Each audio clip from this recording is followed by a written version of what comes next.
Hello, everyone. My name is Kevin Lance, and I'm the Marketing Manager of Analytics at Unchained Labs.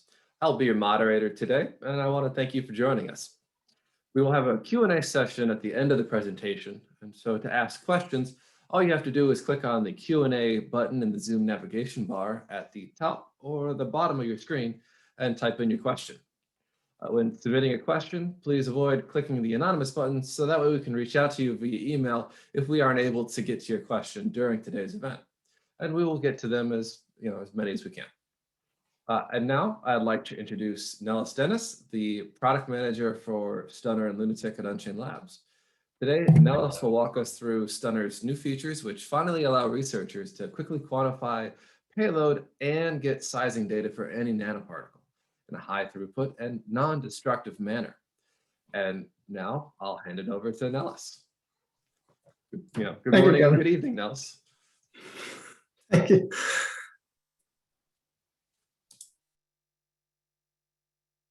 Okay.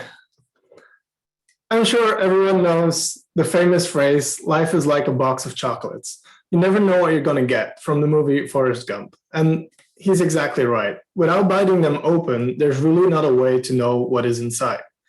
Nanoparticles are very similar.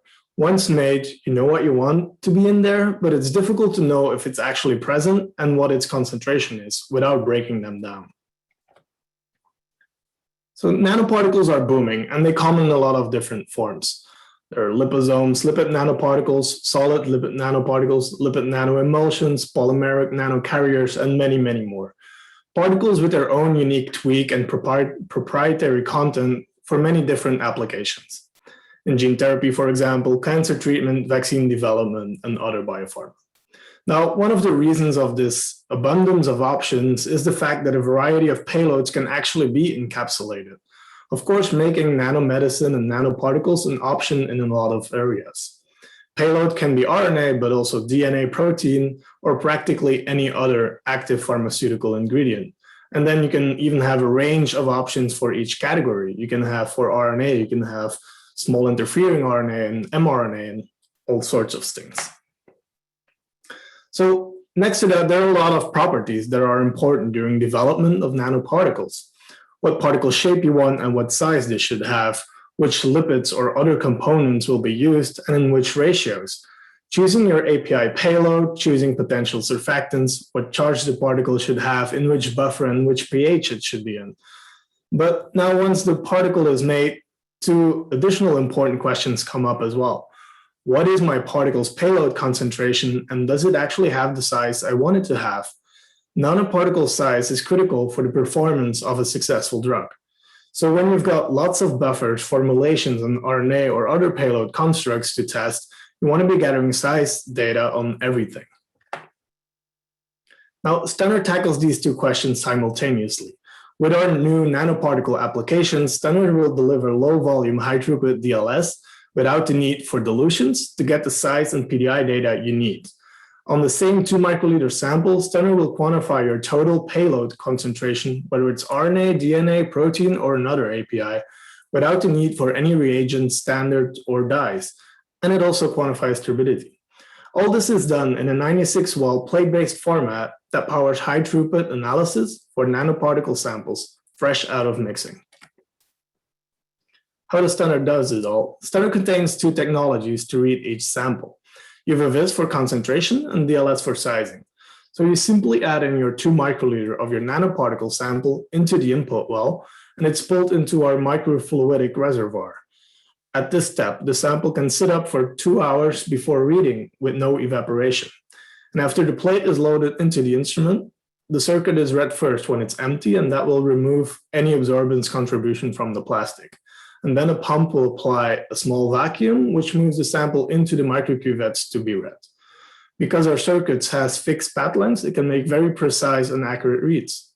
Stunner's nanoparticle applications combine both technologies on a sample to deliver total payload quantification and low volume, size, and PDI results. Stunner DLS gives you the high throughput power to gather the size and size distribution data on 96 samples in less than an hour. So here we're looking at intensity distribution data for a whole plate of LNPs, with a z-average diameter noted as the value below each distribution. For instance, here, these mRNA LNPs had a hydrodynamic diameter of 79 nanometers plus or minus 1%, and a PDI of 0.14 plus or minus 0.02. Stunner will provide DLS results just how you like it, with hydrodynamic diameter and PDI. But now you no longer have to be limited by DLS data that has to be manually gathered for about a dozen pieces of data in a day. Now DLS can keep up with the nanoparticle samples as fast as you can make them, allowing you to run as many replicates as you want. Now, the most famous product with nanoparticles are for sure the latest mRNA vaccines. An important factor is, of course, the dose. Dye-based quantification is multi-step, requires dilutions, used costly standards and dyes. It requires hours of analysis and hands-on lab work, and it includes breaking down the precious particle you just made. There needs to be a better way. And you could try to quant with standard UVVis, but nanoparticle solutions have tons of turbidity, so traditional UVVis approaches would fail until Stunner. With Stunner, you'll load up an LNP sample into a Stunner sample well, and you'll quickly see it being wicked into the serpentine reservoir and held there. To read the plate, Stunner will pump the sample into the 0.1 and 0.7 millimeter pad length microcuvettes for UVVis absorbance measurements. When reading these nanoparticles, the combination of Stunner's two fixed pad length microcuvettes provides precision and broad dynamic range. Since nanoparticles are typically very turbid, cloudy samples, the short pad lengths are needed so that light can pass through and enable absorbance measurements. Now let's take a look at some RNA LNP samples. The empty LNPs create a whole lot of signal that look like absorbance, but it's actually turbidity, and usually it isn't helpful and just gets in the way. Because of all that turbidity, it makes quantifying with traditional UVVis almost impossible. Total RNA quant by UVVis is normally just a big challenge. But for example, if we squint at the full curve, we can see the RNA bump at about 260 nanometer, but the difference is extremely small. To analyze this, we have to separate out the signal from the turbidity, from the signal from the actual LNP absorbance due to RNA, and the other LNP components. On the left, we see that same raw data again with the full LNP. And on the right, Stunner has used our Unmixed algorithms to isolate the impact of turbidity and actually remove it. This is shown by the black line indicating the total raw signal, and the gray line indicates the contribution from turbidity. The remainder is in green and blue. Green is here the isolated signal from RNA, and that will be our total RNA concentration. Blue is the UVVis absorbance signal from other components in our sample, UV-absorbing lipids, excipients, and buffer components. Stunner will separate the contributions of those three groups, turbidity, RNA, and other components, to quantify total RNA concentration in less than a minute per sample from just 2 microliters, and without any dyes, reagents, or complicated workflow.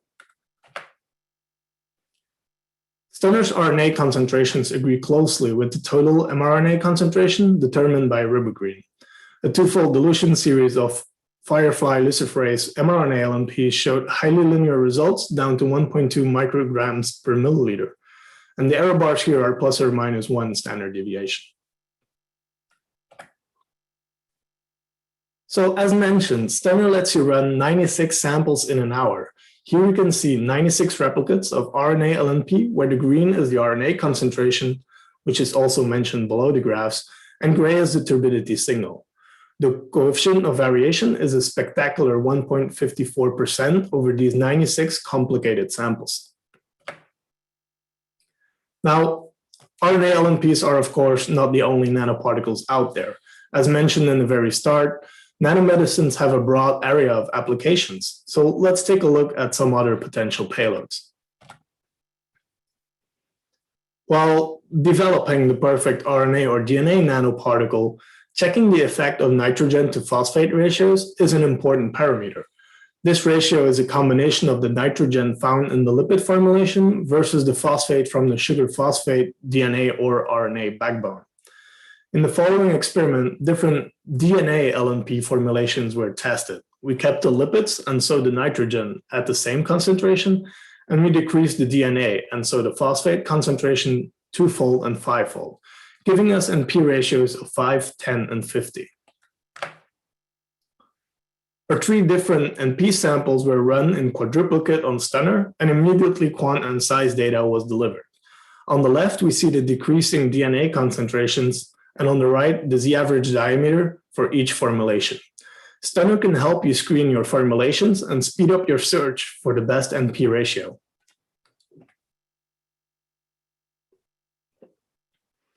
As a next experiment, a dilution series of LNPs loaded with lysozyme showed highly linear results. Whether or not you are measuring a pure analyte or an active ingredient inside a nanoparticle, Stunner will deliver accurate and precise data that is linear across its complete range. Of course, nanomedicine and nanoparticles are hot, and new, unique, and proprietary particles with their custom payload are developed rapidly. So now you can teach Stunner all about the UVVis absorbance of your nanoparticle. Shown here is a setup in the software and the results, where Stunner allows you to create your own reference spectra, providing the possibility to set up your custom application and quantify exactly what you're interested in. And this is how that works for your unique particle. You've shown Stunner what your pure API is, and it will deconvolute it from the raw spectrum, which is the black line on the top, to get you the result you need. So you can skip the disruption step and quantify any payload, RNA, DNA, a protein, or whatever small molecule. Stunner makes quantification crazy simple to free you from complicated workflows, costly dyes, and wasteful standard curves. And this is how it would look in our analysis software. You can see a dilution series of a custom nanoparticle shown. In the center, you can see the absorbance spectrum overlaying from all the dilutions. Bottom left is the indication on how good the payload and particle fitting is on the measured spectrum. And the 3 graphs on the right are the correlation function, intensity distribution, and mass distribution from DLS. This all allows you to quickly compare samples on concentration and DLS data, exactly the 2 things researchers in this area need. We also have IQOQ procedures available, and the Stunner software is 21 CFR Part 11 compliant with full audit trail and electronic signature capabilities. And for labs doing manufacturing, quality assurance, and quality control, Stunner has a performance verification for these instruments. These tests meet the United States Pharmacopoeia and European Pharmacopoeia guidelines for UVVis spectrometers. The tests and all necessary calculations are handled automatically by the software. So that is how Stunner delivers label-free, standard-free, and hassle-free nanoparticle characterization to the whole nanoparticle world. So always know exactly what you got in your chocolates without the need to bite in them first. And I'm excited to ask what questions are coming in. Thanks for that presentation, Ellis. We have a few questions coming in already, but just to kind of summarize what we heard, we got a little bit of an overview of the challenges of characterizing nanoparticles and lipid nanoparticles. So that, today we're specifically looking mostly at concentration for the payload and size. We saw a little bit of Stunner solutions for high throughput sizing information from DLS, and especially the unique hardware that enabled UVVis measurement on these turbid nanoparticle samples, and then the actually very powerful software that can generate really interesting outputs when analyzing these complex samples. So really interesting presentation. I'm a fan. So we got a couple of questions coming in already. And reminder for our audience, you can still ask a question by entering it into the Q&A section of your Zoom navigation bar. Okay, so the first one. So can you read one sample at a time on Stunner, and how long does that take? Yeah, so you can, the plate is 96 samples. You can choose between 1 and 96 to run at the same time. And one sample will take less than a minute, so about 40 seconds, I would say. Okay. And then we have another one that's, I think, a pretty common question that I've seen on this application before. It's talking about, is turbidity measured from an empty, controlled nanoparticle, or is there a reference stored in the software? How exactly does Stunner analyze that UVVis data to understand what's turbidity and what's something else? Yeah, the good thing here is when you're running your samples, you don't need to do any control reference or doing anything like that. This was all done in development. Turbidity is a bunch of different spectra that will be fitted, and depending on the best fit, it will use that correction. But that is all done by our amazing PD team, and so you don't need to do anything. You don't need to run a control empty nanoparticle on that part. Yeah, that's great. One of the smart things about Stunner is that the only blanket you need is usually just water. There's not like an empty nanoparticle that you have to build because a lot of times people can't. So let's see. A lot of questions. I'm trying to filter through them here. So here's another question. What about the dynamic range? What's the kind of max concentration that you could see on Stunner? Can you give us some estimates on that sort of thing? Yeah, that will depend on what we're actually looking at, of course. So the UVVis has a max of 275 OD, which in a normal pure sample would translate into 200 mix per mil IgG or 13,750 micrograms per nanoliter DNA. But of course, with all the turbidity and everything, it will be a bit lower because turbidity will take a big part of that absorbance. And so it really depends on the particle itself, the amount of particles and turbidity, where the maximum absorbance will lie. So we can handle 275 OD, but it will really depend on your specific sample. So on that part, a demo or testing the samples would be required. Okay. Can you run samples containing ethanol on Stunner? Yes, so directly out of mixing is possible, up to 20% ethanol. If you go higher, you'll need to do a small buffer exchange first, for example, and there we have the big tuna for, if that would be of interest. But yeah, up to 20% shouldn't be an issue. Okay, there was a question here that I saw. There was a question about automating the system. I'm trying to find it so I can share it with everyone else. How can you automate loading the samples onto the plate? Yeah, so the Stunner plate is SBS 96 well format compatible and all of that. So any liquid handler that can pipette to microliter will work. And so you can actually do a full integration. We have an API driver that you can use. And so any liquid handler, you can automate this completely. Yeah, that's. Yeah, sounds good. And then I guess another simple question is this system compatible with LIMS? Yeah, that's also a nice feature. So you can have reports in different file types as what you want, CSV or text or PDF or Excel. And you can also choose the layout that it will be and save that choice. And so to transfer that to LIMS to make it always the same is not a problem at all. So definitely possible on that part as well. Okay. So here's one that I've seen before. If impurities, the question says, what if impurities like DNA stick to the outside of the nanoparticle coming from the manufacturing process, or if there's free DNA floating around? Can this be measured and distinguished from the payload inside?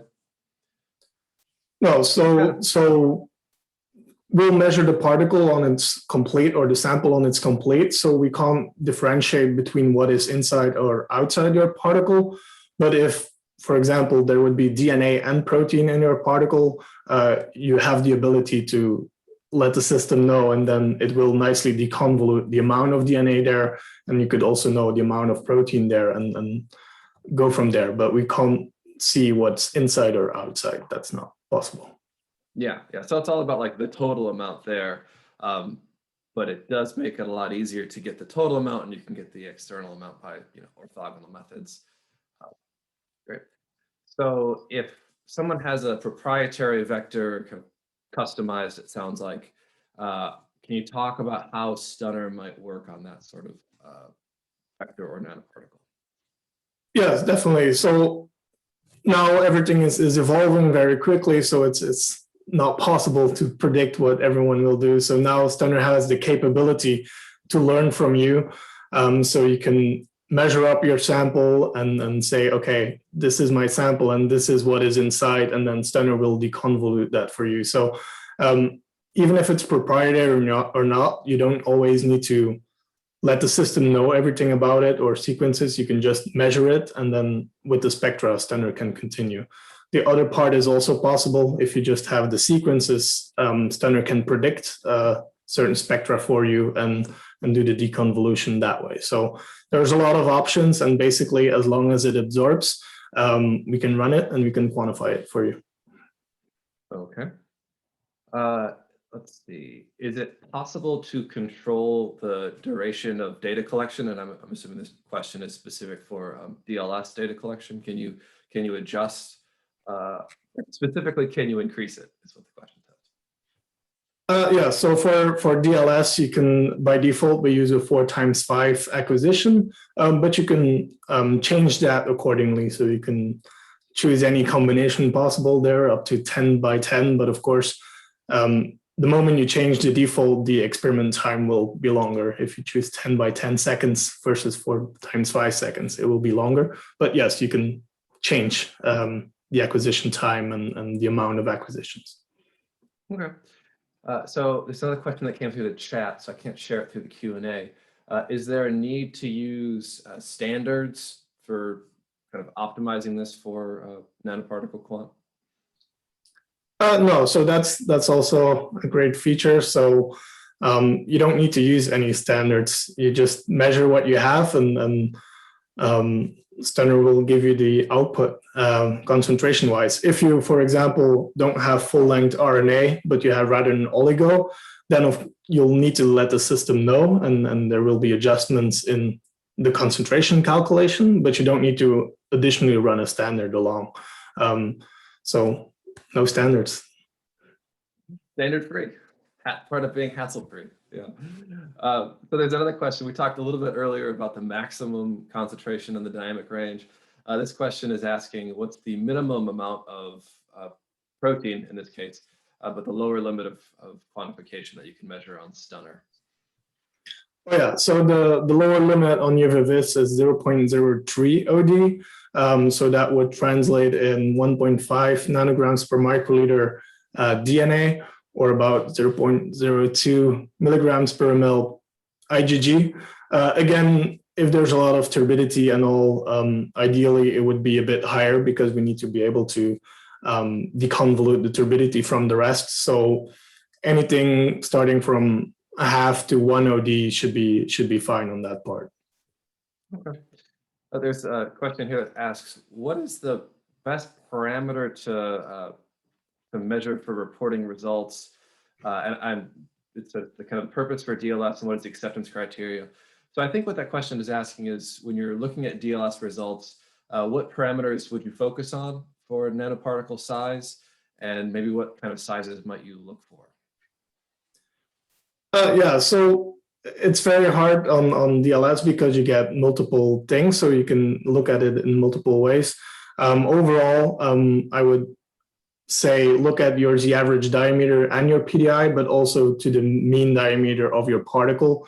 And it will really depend on what you expect. If you expect a monodispersed sample, then Z average and PDI can be the ones to look for, because the moment it gets, there's multiple peaks or there's some kind of aggregation, you'll clearly see it there. If you don't expect that, or you just want to know, and you know there's aggregation or anything, but you want to know the size of what you're interested in, then you would need to look at that specific peak and the mean diameter there. So DLS has a lot of outputs, and it really depends on your sample and what you're looking at. So there's a lot of options. You can know a lot, but saying something about acceptance criteria is very hard on these broad amount of samples. Right. Yeah, and I think that's something that Stunner can help with is, if you go digging into the literature, you see work where people are trying to optimize size versus performance, whether that's gene expression or something like that. And the problem is that means you got to do a lot of batches of nanoparticles, do a lot of different sizes, and getting all those measurements done on center is really, really quick and simple. It's just pipetting onto a plate, finishing. But doing that experiment to other ways of measuring size can be pretty onerous. Yeah, and then there's a related question, which does Stunner measures the average diameter or peak size and report that? So, yep, just to be clear, yes, Stunner reports the average diameter, PDI, peak size. Okay. So here's another question kind of about DLS in general. So if a nanoparticle has a particle size distribution, or maybe you have two different species in it, two different sizes, can you separate each nanoparticle based on the size using DLS? So physically separation, no, that's not possible. But you'll see DLS needs about 3 times size difference to actually show two complete different peaks. But the moment that has happened, you'll see the different sizes of your nanoparticles. But to physically separate them, no, that's not possible with DLS or with Stunner in general. Okay, and I guess this person actually called this a basic question, so I'll say basic question. What will PDI results indicate about your sample? So what does PDI mean? Yeah. So it's about the width of your peak overall. So you can, so it's short polydispersity index, and that's an indication of the width of your peak. And so it really originally was for a nice monodispersed peak. So you only have one peak in your sample, and then it's a clear metric for that. So you can look at that. The moment you have multiple peaks in your sample, PDI is getting something that you would need to look at in combination with other stuff, because then it doesn't only talk about that one peak, it goes over your full distribution. So it is an indication, it is a metric to use, originally made for a nice monodispersed sample, but is very useful in combination as well with the average, with your peak diameters and everything. Okay, I think we have time for one more question here. So I like this one. It asks, can you use Stunner for other UVVis applications? Yeah, so the nanoparticle apps are, of course, not the only ones we have. We have for UVVis and DLS combined, you can run protein, you can run anything else. We also have a specific AAV application. And for UVVis only is also a possibility, so you don't run the DLS part of it. And then we have applications for practically anything, again, there as well. So DNA, RNA, protein, other small molecules, anything that absorbs, basically, you can measure and quantify. Right, yeah. It's one of my, Stunner is one of my favorite products too, for that reason. It's just so diverse in what it can do. All right, so thank you for answering all those great questions, Nellis, and thank you for that great presentation. I also want to thank all of you who joined us live today. If you want to have a deeper conversation with our team, please do get in touch with us at info@unchainedlabs.com or visit our website at unchainedlabs.com. We'd love to connect with you and talk about science. I know there were a number of questions we didn't get to today, so we're taking those down and we'll follow up where we're able to. Some of those are anonymous, so apologies we can't follow up to an anonymous question. But if you wrote an anonymous question, please send us an email. So thank you again for attending our virtual seminar, and I hope you all have a great rest of your day.